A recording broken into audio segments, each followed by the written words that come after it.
G'day guys, the Ugboot Investor here. We're doing the second walkthrough of that renovation project that we took a look at. It's been about 4 or 5 weeks now since we've had a look. So just giving you guys an update as to how it's actually progressing and you can see what's going on. Don't forget that the biggest selling feature of this particular property was the view. So sitting over the edge of the balcony, of course, was this massive national park. Huge mountainous ranges, lots of green, luscious area, and that is very, very attractive.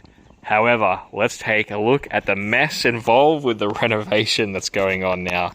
So, just as you guys can see, we've got planks of villa board, timber here, building new structures.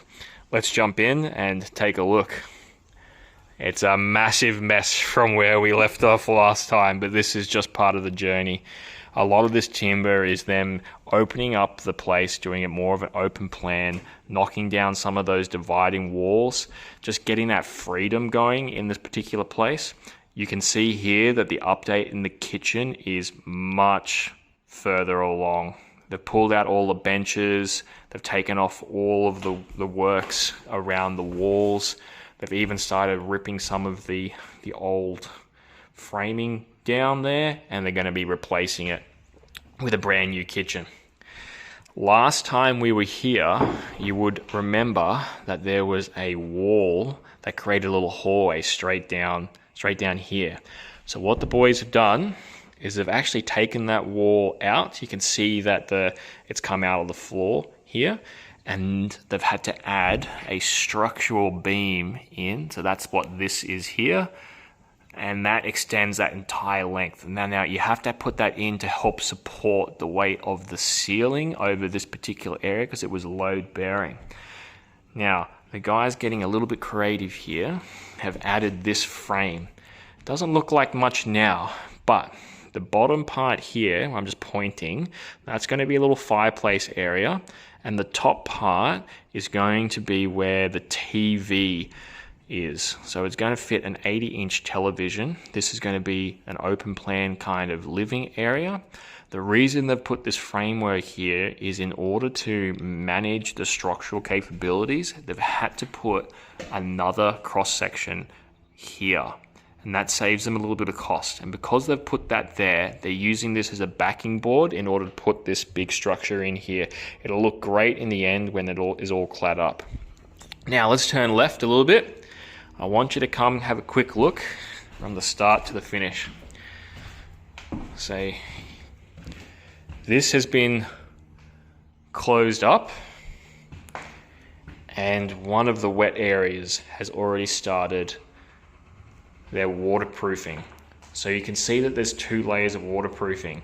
It's a bit dark, excuse the lighting. You've got the grey, which is your underside, and then the green. So this is a liquid applied waterproof membrane that they use in the wet areas of housing. It needs to be put onto suitable wet area surfaces though. So let me take you across here. You would have seen this last time. There was the toilet and what was an old kind of laundry area as well. What they're doing here is they're actually going to knock these frames out, get rid of all these frames and pull it back so it's in line with the floor here. So there's just going to be a door here and this is all going to become one big open kind of wet area bathroom laundry combination. Now, what I was mentioning before was having a suitable substrate to put your waterproof membrane on. This here is wet area plasterboard. It's got a special layer on the outside which can handle the liquid membrane that goes on top of it so it doesn't break down the surface of it. And you use that as your substrate to hold the liquid membrane on top of it. Alright guys, let's keep moving on. Chuck a quick left. This was the entry of the place. There's not a lot of work that's gone into here. They've pulled out some of the old air conditioning units which have opened up some holes. They're going to have to patch that up, but I just want to give you an indication as to how it's actually progressing. What you tend to find with renovations is things happen quickly, and then it looks like nothing's happening for a while until you get to the end of the project, and then bam. Wow, on cue, the door just slammed behind me with the wind come through. But it all just kind of comes together. So here was a room. What they've done is they've started to pull out the cabinetry that was in here to make room for a brand new set. You can see the lining in the floor here of where those timber frames were. They've pulled that out. They've added some structural to the ceiling, and they're going to be putting a new built-in wardrobe here. It's the same for this room as well. It's just literally the opposite. So you can see that they've framed it up already. On each of the corners, you actually have this metal cornice here. You got to be very careful. It's literally a piece of metal that runs across the corner here. So that's what holds it together on the corner, and then you use a bit of plaster with the right tapes to kind of push that in. All right. Heading down to the back of the house. Just be mindful of everything on the ground here. I'm just going to step on these planks. We get to the main ensuite room. All right, so this is the much larger room.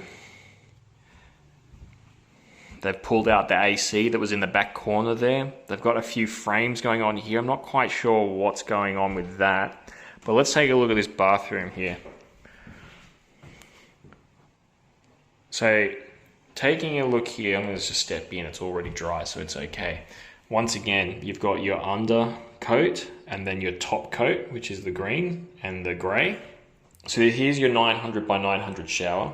What you do is you grab the angle, you butt it up against the wall, and you put sealant around the edges there as well as underneath, and then you put the waterproofing coat on top of that.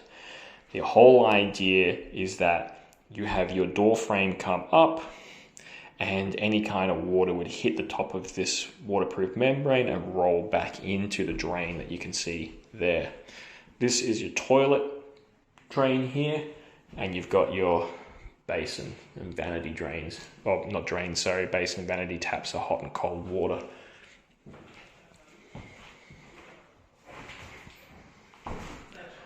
This will be their built-in robe. It's a bit of an odd shape. It's more square than otherwise, but we'll see how it progresses as time goes along. Heading down this end of the house, what you can see is they've built a frame which wasn't here before, all right? And they've already put some of the plasterboard on.